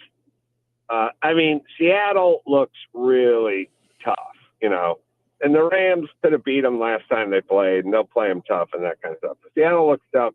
I don't know. Home field, who cares? SoFi's brand new. I think, and also, they got a quarterback who's been there and done that. It's not going to be phased. I think they can definitely get out and beat. Who are they playing? The Panthers on their first one? Yeah. A lot of people are saying that the Rams are the other team in the NFC that gets a bye besides Seattle because they play Carolina. Right. So yeah. So I certainly like their chances against Carolina. Although Rams are like traditionally a team, they can beat a good team and lose to a lesser team pretty easily. So you never really know. But I like McVay, and I think they got for considering they're 5th. Yeah, I think I feel pretty good about that. Knowing that you are about to step into Broncos country, but I know that you are a truth teller above everything else, Adam Carolla. What is your thought about the Broncos? How much have you seen from them? They haven't played the Rams this year, obviously different conferences, but obviously people around here are pretty hyped up about what the Broncos are doing. What have you seen from them? I like the Broncos. I've always liked the Broncos. I like their throwback uniforms. Maybe it's nostalgic. Bo Nick seems good, and I watched the Elway special, so that was the doc was kind of interesting for Elway. Broncos are a good team. I don't know. I mean, Seattle looks just so damn tough. NFL has so much parity now that really anybody can beat anybody at any time. I don't. There's so much more parity now than there used to be. You used to be able to, when the Steelers were playing the Houston Oilers, you could count on a Steelers win. I don't know what wins to count on anymore. Who knows which you just take the Steelers. Like, I don't know what Steelers team's going to show up to what game. So I root for Denver. I like them. I've always kind of liked them, and they've been blown out of a couple Super Bowls back in the early day, and I always felt bad for Denver back in the day. So I was kind of rooted for Denver, just like I used to root for the Patriots before they started winning all the time. I don't mean this time around. I mean, Brady Belichick era. They had a Super Bowl appearance where they got blown out and then just basically nothing for a long time. And I used to kind of root for them. I was like, yeah, let them win. Yeah. We'll see if people feel that way. If the Patriots go through the Broncos at some point, people around here who despise the Patriots as much as any fan base may not be like Drake May and company, but they are a more likable version of the Patriots compared to years past, aren't they, Adam? I totally Vrabel. You gotta like Vrabel. Yeah, you just gotta like that guy. You didn't have to like Belichick. Mm-hmm. And Drake May seems great. I don't know, who's the Broncos' first game with. Or are they gonna buy? They got to buy. So that's what we're discussing today. Who would you rather the Broncos play? I think that you mentioned the Steelers earlier. I think that's kind of the consensus that the Steelers would be the preferred first matchup. But yeah, Broncos are sitting back this week and letting it all play out. Versus who? Who's their Steelers versus? Steelers play the Texans in the 4-5 in the AFC. So it's kind of the same deal. The Texans are the 5 seed, but everyone kind of thinks that Houston's going to win. Yeah, I would say I would take the Steelers if I was a Bronco fan, and that you kind of know what you're going to get. And the Texans, while not a great team, could light it up. They could get hot. Yeah. And they've been hot, 9 in a row that they've won, yeah. So yeah, I would take. Look, the Steelers got the guy missed a field goal. That's why they're there, and not a long field goal either. Right. So they don't even need to be there. Aaron Rodgers is a Hall of Famer, no doubt, but he's 42 or something. So if I'm a Denver fan, I would feel pretty comfortable about either one of those teams coming to Mile High. But if the Steelers showed up to Mile High, I'd be pretty comfortable with that. But remember, the Steelers are only going to be there if they beat the Texans, right? Well, if they beat the Texans and if New England and Jacksonville both win. So. Oh, yeah, okay. because if like Buffalo, for instance, and that's the team I keep looking at, I don't think anyone wants to play Josh Allen. But if like Buffalo or LA win, the other LA team, the ones that are paying Stan Kroenke rent there and out at SoFi, if they win, that's who the Broncos would end up playing. Oh, okay. Yeah. All right. So very complicated. It is. Either way, yeah. Broncos at home I'd feel pretty comfortable with that. All right. If the Rams go to the Super Bowl, is Adam Carolla going to be in Santa Clara in a month or so? No, I've been to a few Super Bowls in my day, and I'll tell you what, especially now with the security, somewhere between the security and having a 100-inch TV at home, I'll take the 4K and the 100-inch and standing holding a beer in my bathrobe. That is not a bad way to go. Adam, this was fun. Appreciate you taking time, and we'll see you this weekend. Very cool that you're coming out to Colorado Springs. A lot of people are excited to see you at Looney's Comedy Corner the 9th and the 10th. So welcome, or preemptively welcome to Colorado Springs, and hopefully we get a chat again soon. I hope so. Thanks.